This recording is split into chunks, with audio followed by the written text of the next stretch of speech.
तो मेरे प्यारे स्टूडेंट्स, कैसे हो आप सब लोग। एक न्यूज़ तो आप लोगों ने सुनी ली होगी कि आप लोगों की जो मार्क्स की स्ट्रेटेजी है इस बार से अब चेंज होने वाली है। 2024 सेशन के एग्ज़ाम की जो चेकिंग है तब से हरियाणा बोर्ड ने एक न्यू स्टेप जो है वो चेकिंग का उठा लिया है। और आई होप कि आप लोगों को वीडियोस मिल ही गई होंगी। न्यू वीडियोस और जो न्यू अपडेट्स हैं वो आप लोगों को पता लगी गई होंगी। स्टिल मेरी रिस्पॉन्सिबिलिटी भी बनती है कि आप लोग साथ कुछ चीज़ें शेयर करूँ, और आई होप कि ये चीज़ें आप लोगों के साथ किसी ने शेयर नहीं की होंगी। जो चीज़ें पता है उस पर तो हम डिस्कस करेंगे ही, और कुछ चीज़ें जिनकी वजह से आप काफ़ी नेगेटिव फील कर रहे हो उन चीज़ों के ऊपर भी हम बात करेंगे। ओके, तो सबसे फर्स्ट ऑफ ऑल एक चीज़ के लिए सॉरी कि अपडेट्स के मामले में अभी मैं थोड़ा पीछे चल रही हूँ, क्योंकि इंटरनेट जो है हमारे एरिया में बिल्कुल ठप हो रखा है। आप लोगों को पता ही होगा हरियाणा की कुछ हरियाणा की कुछ डिस्ट्रिक्ट के अंदर जो है वो अभी नेट जो है वो बंद हो रखा है बिल्कुल। तो वाईफाई के दम पर हम लोग जिंदा हैं, बट फिर भी वाईफाई की स्पीड भी जो है वो कचरे को मात दे रही है। इस टाइम पर इतना ज़्यादा स्लो वाईफाई चल रहा है कि हम कुछ बोल ही नहीं सकते। तो इसलिए मेरी वीडियोस भी बहुत ज़्यादा कम आ रही हैं और बहुत ज़्यादा स्लो स्पीड से चल रही है। ओके, बट आई होप 24 से बोल रहे हैं कि इंटरनेट जो है वो वापस से दोबारा सुचारू हो सकता है, वापस सेम कनेक्शन हो सकते हैं। So let's see what will happen. तब तक हम थोड़ा सा इसके ऊपर बात करते हैं। तो हरियाणा बोर्ड की न्यूज़ के अंदर आप लोगों ने एक चीज़ सुनी ली होगी कि पहले क्या हुआ करता था, आप लोगों के 100 में से 33% जो है वो आप लोगों को कैरी करने पड़ते थे। मैम ये मतलब तो हम लोगों को पता ही है, और एक न्यूज़ जो आई है वो भी हमें पता है, बहुत अच्छी सी है ना। कौन सी न्यूज़ आई है कि आप लोगों को पहले क्या रहता था कि 100 मार्क्स का आप लोगों का एग्जाम होता था, ठीक है, जिसके अंदर से आपका एग्जाम दो सेक्शन में डिवाइड हो जाता था। First is 80 marks and second is 20, है ना। ये दोनों चीजें मिलकर आपके जो है वो क्या बनता था, 100 मार्क्स का पेपर बनता था। अब यहाँ पर कनेक्शन ये कर दिया है, बोर्ड ने बोला है कि अब आप लोगों को इसके अंदर जो है पहले वो होता था 26.7% मार्क्स लेके आने पड़ते थे, और इसके अंदर आप लोगों को 15 या 16 नंबर जो है अप्रॉक्स मिल ही जाते हैं, तो इतने मार्क्स लेकर आने पड़ते थे। तब जाके आप लोगों के टोटल 33% बनते थे, और in that condition you will declare pass. Okay, तो उस कंडीशन में आप पास हो जाओगे। बट अब कौन सी सिचुएशन जो है वो आ गई है, अब जो है वो थोड़ा सा रूल इन्होंने चेंज कर दिया है, और मेरे नज़र में तो अच्छा ही रूल है। तो आप लोगों को इसको नेगेटिव वे में नहीं लेकर जाना है। सारे एफर्ट्स उनके इसीलिए होते हैं कि स्टूडेंट जो है वो ज़्यादा से ज़्यादा पास हो सके। ओके, तो इसको आप लोगों ने नेगेटिव वे में नहीं लेना है, पॉजिटिव वे में ही रखिए आराम से, ठीक है। टेंशन लेने की जरूरत नहीं है। सिंपल सी चीज़ है बचा कि अब आप लोगों को जैसे 100 मार्क्स का एग्जाम हुआ करता था, उसके अंदर आप लोगों का 80 मार्क्स और 20 मार्क्स के अंदर दो पार्ट्स में डिवीजन हो जाता था। तो अब आप लोगों को इन दोनों के मिलाकर जो है वो 33 मार्क्स जो है वो पूरे के पूरे एग्जाम में लेने हैं। ओके, ये चीज़ मुझे जो है वो लेट पता लगी, सो सॉरी फॉर दैट, क्योंकि मैं वीडियो लेट बना रही हूँ बिकॉज यहाँ पर नेट नहीं है, तो मेरा खुद का ही नेट नहीं चलता, तो मुझे अपडेट्स ही नहीं मिलती हैं। ओके, बट स्टिल आप लोगों ने न्यूज़ तो आई होप कि सुनी ली होंगी। तो अब यहाँ पर कंडीशन क्या है, क्या चीज़ आप लोगों को ध्यान रखना है, मतलब ये चीज़ सच भी है कि नहीं है। तो आप लोगों को 33% जो है वो लेकर आने होते हैं। अब आधे बच्चों को तो यही पर रहेगा कि मैम 33% अब निकालना कैसे है, ये तो बहुत बड़ी मतलब दुविधा की बात हो गई। तो सिंपल 33% निकालने के लिए आपको क्या करना पड़ता है, जैसे 100 इंटू 33%, 100 से 100 का क्या बचा, 33 नंबर, है ना। तो 100 में से आप लोगों को 33 नंबर लेकर आने चाहिए होते थे। बट अब की कंडीशन में ये लोग क्या बोल रहे हैं, जो 80 नंबर का आपका थियरी का पेपर होता है, जो 20 नंबर की आपकी असेसमेंट होती है, दोनों मिलाकर आपको 33% कवर करने हैं। ओके, अब यहाँ पर आप लोगों को 13 नंबर का गाना जो है वो काफ़ी सुनने के लिए मिल रहा होगा, तो मैं आप लोगों को एग्जैक्ट बता देती हूँ। जो 20 नंबर की आपकी असेसमेंट होती है, बहुत रेयर चांसेस होते हैं कि आपको 20 आउट ऑफ 20 जो है असेसमेंट मिले। Okay, otherwise you will get 16, 17, 18, 19, that's it. इतनी ही असेसमेंट जो है वो मिलती है। मेरे टाइम पर भी मुझे एक या दो एग्जाम में 20 मिली थी, अदरवाइज सब में मुझे 19 ही असेसमेंट मिलती। इवन हम लोग जो है वो क्लास के बहुत होनहार बच्चों में आते थे स्टिल, ठीक है। तो देखो 16, 17, 18, 19% आप लोगों को असेसमेंट जो है वो यहाँ पर मिल जाएगी। अब 80 में से आप लोगों को फिर कितना कैरी करना है, क्योंकि टोटल जो इन दोनों चीज़ों का होगा वो आपका 33 बनना चाहिए, उस कंडीशन में आप पास माने जाओगे। तो अगर मान लो यहाँ पर आपके 16 नंबर बनते हैं, तो अगर हम 16 इसके अंदर से इसको कम कर देते हैं, तो जो नंबर बचते हैं वो आपको लेने हैं। अगर मैं मोटा मोटा हिसाब लगाऊं कि अगर आपको 20 में से 20 असेसमेंट मिल जाती है, उस कंडीशन में आपको जो है वो 13 नंबर लेने हैं, जिसके लिए पास होने के लिए। 80 में से आपको 13 नंबर लेने हैं पास होने के लिए, उस कंडीशन में कि जब आपको 20 में से 20 असेसमेंट मिलती है, उस हिसाब से आपको जो असेसमेंट मिलती है उस हिसाब से आपको नंबर कैलकुलेट कर लेने हैं। Like if you get 19 in assessment so you have to attain 14 marks, ठीक है। उसके हिसाब से आपका जो सम है ना वो आपका 33 बनना चाहिए। ये चीज़ आई होप आप लोगों को पता ही होगी, है ना। लाइक अगर आप लोगों को सिंपली मैं भाषा में बोलूँ कि अगर आपको 19 असेसमेंट मिली है तो आपको 14 नंबर लेकर आने हैं, ठीक है। अगर आपको 18 असेसमेंट मिली है तो आपको 15 नंबर लेकर आने हैं। अगर आपको 17 असेसमेंट मिली है तो आपको यहाँ पर 16 नंबर लेकर आने हैं, ओके। तो इस तरीके से आपका असेसमेंट का पोर्टल रहेगा, इस तरीके से आपकी फाइनल एग्जाम्स के मार्क्स रहेंगे। अब यहाँ पर भाई 80 नंबर में से हमें इतने कम नंबर लेकर आने हैं, तो इसमें कुछ झोल है क्या, इसमें कुछ प्रॉब्लम है क्या, या फिर इसमें हमें कुछ प्रॉब्लम का मैम सामना करना पड़ सकता है, पेपर बहुत मुश्किल आएगा, कॉम्पिटेंसी बेस्ड क्वेश्चन आएंगे, MCQs जो है वो बहुत कम रहने वाले हैं, या फिर जो कॉन्सेप्ट्स हैं वो बहुत डिफरेंट होंगे, और इसके अलावा बहुत सारी चीज़ें आप लोगों को इस टाइम पर सुनने के लिए मिल रही होंगी, है ना। आधा तो यूट्यूब वालों ने डरा रखा होगा कि 13 नंबर या 15 नंबर या फिर अब आप लोगों को 18 या 19 नंबर लेने हैं, तो बहुत ज़्यादा मुश्किल पेपर रहेगा। तैयारी बहुत अच्छे से करो, और बहुत ज़्यादा आप लोगों को अब अलर्ट रहने की ज़रूरत है, क्योंकि बहुत कम मार्क्स आप लोगों को, अब पासिंग क्राइटेरिया जो वो कम हो गया, तो ऑफकोर्स पेपर जो है वो हार्ड हो ही जाएगा। तो ये थोड़ा सा ना हमारा ह्यूमन नेचर भी होता है, अगर हमें कोई चीज़ बहुत अच्छी मिल रही है ना, तो हम लोगों को ऑफकोर्स दिमाग में आता है कि यार अब तो पक्का कुछ झोल है यहाँ पर, है ना।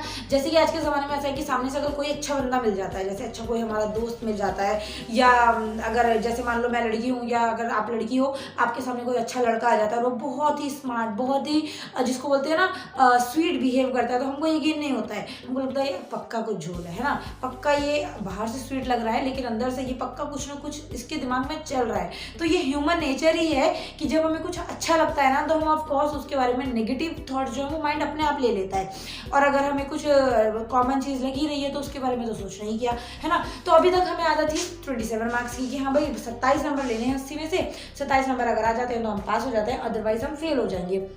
तो यहाँ पर अब इस मामले में करना क्या है, आप लोगों को टोटल जो है वो 33 मार्क्स लेने हैं, राइट। आप लोगों के एग्जाम में किसका पेपर है वो कोई फर्क नहीं पड़ता, आपको Hindi, English, science, SST, social science, math, Sanskrit, Punjabi, music, art and craft, कुछ भी जो भी सब्जेक्ट आपके पास है उसमें आपको 33 मार्क्स लेने हैं आउट ऑफ किसमें से 100 में से, ठीक है। अब यहाँ पर आपको 80 में से 33% आने की जरूरत नहीं है, इतना स्यापा तो खत्म कर दिया इन लोगों ने। अब यहाँ पर जो आप लोगों की नेगेटिविटी है उनको मैं दूर करने के लिए ट्राई करती हूँ, जिसको सुन के आपको काफ़ी अच्छा लगेगा। सबसे पहली चीज़ तो ये वहम दिमाग से निकाल दो कि पेपर बहुत मुश्किल आएगा, पेपर में बहुत मुश्किल क्वेश्चन पूछे जाएंगे, कॉम्पिटेंसी बेस्ड क्वेश्चन आएंगे, या फिर MCQs जो है वो बहुत कम देखने के लिए मिलेंगे, सारे के सारे क्वेश्चन इंटरनल होंगे, ऐसा कुछ नहीं होगा, ठीक है। आप लोगों को कुछ चीज़ें बताते हैं जिसको सुन के ना आपको थोड़ा सा पॉजिटिव फीलिंग आएगी, जिसको सुन के आपको थोड़ा लगेगा कि हाँ यार मतलब अभी हमारा दिल जो है वो कम धड़क रहा है, वरना सबकी जो न्यूज़ें सुन सुन के आप लोग पक्का डर रखे होंगे, है ना। सबसे फर्स्ट थिंग जो मोस्ट इंपॉर्टेंट थिंग है दैट इज आप लोगों को सेम ही लेवल देखने के लिए मिलेगा, ठीक है। चेयरमैन जी ने कुछ भी बोला हो, हरियाणा बोर्ड जो है वो हर बार सेम ही पेपर डालता है, सेम आप लोगों के कॉन्सेप्ट्स होते हैं, सेम आप लोगों का पैटर्न होता है। कुछ चीज़ें जो है वो बोर्ड कभी चेंज नहीं कर सकता, ठीक है। तो उस चीज़ का आपको ध्यान रखना। लाइक अगर मैं हिंदी और इंग्लिश का एग्जांपल दूं तो उसमें लेटर, पैराग्राफ राइटिंग, निबंध, प्रार्थना पत्र, या फिर एडवर्टाइजमेंट, नोटिस, संवाद लेखन और कुछ ग्रामर की चीज़ें वो क्या बदल सकती हैं? नहीं, वो कभी नहीं बदल सकती, एज इट इज आएंगी। ऐसे ही मैथ्स का अगर कॉन्सेप्ट लें, मैथ्स के अंदर आप लोग अगर बात करें ट्रिग्नोमेट्री के क्वेश्चंस, लाइक कंस्ट्रक्शन तो कट हो चुका है, रचनाएं वाला चैप्टर, स्टैटिस्टिक्स हो गया, प्रायिकता वाले क्वेश्चंस हो गए, उसमें क्या हार्ड देंगे ये लोग, बुक का ही आएगा, NCERT लेवल ही पूछा जाएगा, तो सेम ही चीज़ आपको घुमा फिरा कर आएगी। आपको डरने की जरूरत नहीं है कि बहुत मुश्किल पेपर होगा, बहुत ही लेंथी क्वेश्चन बनेंगे, सारे के सारे कॉम्पिटेंसी बेस्ड क्वेश्चन आ जाएंगे तो हमें तो कुछ आएगा ही नहीं। इस तरीके की चीज़ें आपको सोचने की जरूरत नहीं है, दिमाग को सिर्फ पॉजिटिव रखो, पेपर आसानी बनेगा, ओके। ये चीज़ बोर्ड ने इसलिए की है क्योंकि बहुत सारे बच्चे ना फेल होने के बाद में अपना आधे से ज़्यादा टाइम जो है वो रीचेकिंग, रिवैल्यूएशन के लिए धक्के खाते हैं। हरियाणा बोर्ड इस वजह से काफ़ी परेशान है। HBSC बोर्ड जो है इस चीज़ को लेकर ही काफ़ी ज़्यादा नेगेटिव वे में जा रहा है कि हाँ भाई रिजल्ट बहुत ख़राब आता है, बच्चों का रिजल्ट जो है वो बिगड़ता जा रहा है दिन ब दिन। इसको लेकर ये टीचर्स की भी ट्रेनिंग करवा रहे हैं, ओके। सेकेंड थिंग, ये लोग जो है वो नई नई चीज़ें भी ट्राई कर रहे हैं, like digital marking, so that बच्चों का रिजल्ट जो है वो इम्प्रूव हो पाए। तो ये भी उन्हीं का एक वे ये है कि बच्चों का रिजल्ट इंप्रूव हो पाए, उनमें थोड़ी पॉजिटिविटी बने, उनमें जो पास होने वाले बच्चे हैं वो पास हो जाए, इस तरीके की चीज़ें। आप लोगों को इतना ज़्यादा डरने की ज़रूरत नहीं है। ओके, सो सेम लेवल आप लोगों का रहेगा। और अगर मैं उसमें पैटर्न की बात करूं तो सेम आप लोगों के सेम कॉन्सेप्ट क्वेश्चन आएंगे, ठीक है। सेम कॉन्सेप्ट क्वेश्चन मैंने अभी आप लोगों को बताई दी है कि भाई जो चीज़ें पुराने टाइम से पूछी आ रही हैं वही आएंगी, कुछ घुमा फिरा के आने की ज़रूरत नहीं है। 13 नंबर, 14 नंबर, 15 नंबर, 20 नंबर पहले भी ला के लेकर आते थे ना, तो अभी भी लेकर आ सकते हो। अब तो और कम हो गया है, तो अभी आराम से पास हो जाओगे। फेल होने का मतलब ही नहीं बनता। किसी भी सब्जेक्ट का पेपर दे रहे हो, बचा कौन? हिंदी, इंग्लिश, मैथ हमने कर लिया। साइंस और हिस्ट्री में जो चैप्टर्स हैं उन्हीं में से तो क्वेश्चन बनेंगे। क्या मुश्किल डालेंगे ये लोग? कुछ नहीं, वही सेम चीज़ें आने वाली हैं। जो पेपर बनते आ रहे हैं वही सेम बनेंगे, कॉन्सेप्ट पैटर्न सेम रहेंगे। केस स्टडी क्वेश्चंस हो गए, कॉम्पिटेंसी बेस्ड क्वेश्चन हो गए। कितने नंबर के डालेंगे? 5 number, 10 number, 20 number, 25 number, 30 number. अगर आप 80 में से 30 हटा दो, 50 नंबर ले आओ, 40 नंबर ले आओ, सब्जेक्ट में 45 ले आओ, हार्डली 20 लेकर आ जाओ, तब भी पास हो। तो नेगेटिव होने की जरूरत नहीं है। नेगेटिव मत रखो, दिमाग को पॉजिटिव रखो कि हाँ बहुत ईजी चीज़ हो गई है और इस चीज़ को हम कर सकते हैं। इसके अंदर बस आप लोगों को एक चीज़ रखनी है कि इस चीज़ का आपको ध्यान रखना है, जो कि अक्सर ज़्यादातर बच्चे करेंगे और फिर यहाँ पर वो फंस जाएंगे। ओवर कॉन्फिडेंट आपको नहीं होना है। यहाँ पर ओवर कॉन्फिडेंट अगर हुए कि हाँ भाई अब तो 13, 14, 15, 16, 17 नंबर लेकर आने हैं, आराम से हम ले आएंगे, पढ़ने की जरूरत ही नहीं है, 1-2 दिन पहले पढ़ेंगे और पास हो जाएंगे, तो इस कंडीशन में आप लोग फंस सकते हो। ऐसा मत करना। अक्सर ओवर कॉन्फिडेंट बच्चे जो है ना वो बहुत तेज मुंह के बल गिरते हैं, तो आपको ऐसा नहीं करना। कंपार्टमेंट में फंस जाओगे। हार्डली पास होना जो है वो बहुत ज़्यादा इजी हो गया, बहुत इजी। आप इमेजिन नहीं कर सकते, इतना इजी कर दिया है, बट फिर भी बच्चों की कंपार्टमेंट आएंगी। अब आप लोग खुद सोच लेना आपका लेवल कहाँ है कि अगर आप 13, 14, 15, 16, 17 नंबर भी नहीं लेकर आ सकते। 13 तो चलो हम मानते नहीं है, 15 भी नहीं मानते, हम मानते हैं 16, 17 नंबर जो है वो असेसमेंट के लगे होंगे, 15 नंबर असेसमेंट के लगे होंगे, तो आप लोगों को 18, 19 नंबर लेकर आने हैं थ्योरी में। 80 में से 18, 19 नंबर। अगर आप सिंपल मैं आप लोगों को बोलूँ ना कि अगर आप इंग्लिश भी कर रहे हो, अगर आप इंग्लिश भी कर रहे हो ना, तो इंग्लिश के अंदर आप लोगों का कौन सी चीज़ है? पैसेज हो गया, ठीक है, जिसको हम कॉम्प्रिहेंशन बोलते हैं, 10 नंबर की। नोटिस हो गया या फिर एडवर्टाइजमेंट हो गई, ठीक है। नोटिस, अच्छा यहाँ दिख नहीं रहा है आपको, ठीक है। नोटिस और एडवर्टाइजमेंट ये हो गई आपकी 5 नंबर की। उसके बाद में लेटर, ये हो गया आपका 5 नंबर का। उसके बाद में आपका एस्से, ये हो गया आपका 5 नंबर का। 5, 10, 15, 20, 25 नंबर तो यही बन रहे हैं। हिंदी में भी ऐसे ही बन जाएंगे, तो हिंदी इंग्लिश में तो बिल्कुल फेल मत हो जाना, ठीक है। इसके बाद मैं बात कर लेती हूँ आप लोगों के मैथ्स की, क्योंकि मैथ्स में भी बहुत डर रहे होंगे। मैथ में आपको कुछ चीज़ें बताती हूँ। ट्रिग्नो के क्वेश्चन जो पहले से आते जा रहे हैं वही आएंगे, त्रिकोणमिति, ठीक है, साइन कोस थीटा वाले। उसके बाद में स्टैटिस्टिक्स के क्वेश्चन जो पूछे जा रहे हैं वही पूछे जाएंगे। लॉन्ग क्वेश्चंस, शॉर्ट क्वेश्चंस, जो भी जिस टाइप के पूछे जाते हैं। उसके बाद में एक और चीज़ जो कि प्रोबेबिलिटी चैप्टर के अंदर जो शुरू से पूछा जा रहा है वही पूछा जाएगा। तो सब सब्जेक्ट्स के अंदर ना बस दिमाग स्मार्टली चलाने की जरूरत है, आराम से निकल जाओगे, पास हो जाओगे, बिल्कुल भी टेंशन लेने की जरूरत नहीं है। स्टिल आपको लगता है कि मैम अभी भी डर लग रहा है, जैसे बच्चों के कमेंट आते हैं ना कि मैम बहुत डर लग रहा है, पेपर आ गए हैं, कुछ नहीं पढ़ा, तो यार पढ़ो। कब पढ़ोगे? फिर जब कंपार्टमेंट आ जाएगी तब पढ़ोगे, या रिजल्ट का दिन होगा तब टेंशन लोगे, या फिर तब आएगा कमेंट आएगा मैम मन कर रहा है हमारा तो हम कहीं भाग जाएं, या फिर पेरेंट्स लोग जो है वो बहुत सुनाएंगे, बहुत ज़्यादा लेक्चर सुनने के लिए मिलेंगे। तो बहुत ज़्यादा चीज़ें जो है वो मत सोचो, सिर्फ पॉजिटिव वे में ध्यान दो, इन चीज़ों के ऊपर काम करो, कोशिश करो कि दिमाग को पॉजिटिव रखो।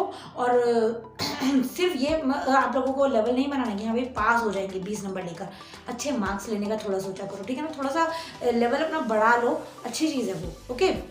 आई होप कि वीडियो ओवरऑल आपकी हेल्प होगी। और फिर से अगेन सॉरी कि लेट वीडियो हमेशा आ रही हैं। नेट इशू जो है वो जल्दी से जल्दी ठीक हो जाए, प्रे करो सब मिलकर, दुआएं करो थोड़ा सा कि इंटरनेट चल जाए, सो दैट हम लोग वापस अपनी स्पीड पकड़ पाएँ, ओके। जब तक बाकी के और टीचर्स होंगे आई होप कि वो आपकी हेल्प पक्का बराबर से कर रहे होंगे और उनके एरियाज में नेट चल रहे होंगे, बिकॉज आई डोंट नो कि कहाँ पर क्या हो रहा है, कौन कहाँ से है, सो आई डोंट नो, ठीक है ना। मेरे यहाँ पर नेट नहीं चल रहा है तो इसलिए मैं थोड़ा सा अभी सुस्त हूँ और थोड़ा सा अभी गाड़ी पटरी पर भी नहीं है ना। तो नेक्स्ट वीडियो में मिलते हैं नेक्स्ट अपडेट के साथ। ये रूल आपको कैसा लगा, आपका ओपिनियन क्या है, आप कितने मार्क्स अचीव कर सकते हो, आप कितने मार्क्स लेकर आने की सोच रहे हो, पढ़ना शुरू करा है नहीं पढ़ना शुरू करा है, जो भी चीज़ें हैं मुझे कमेंट सेक्शन में जल्दी से करके बताओ। नेक्स्ट वीडियो में मिलते हैं। फर्स्ट टाइम यहाँ पर आए हैं so make sure to subscribe the channel.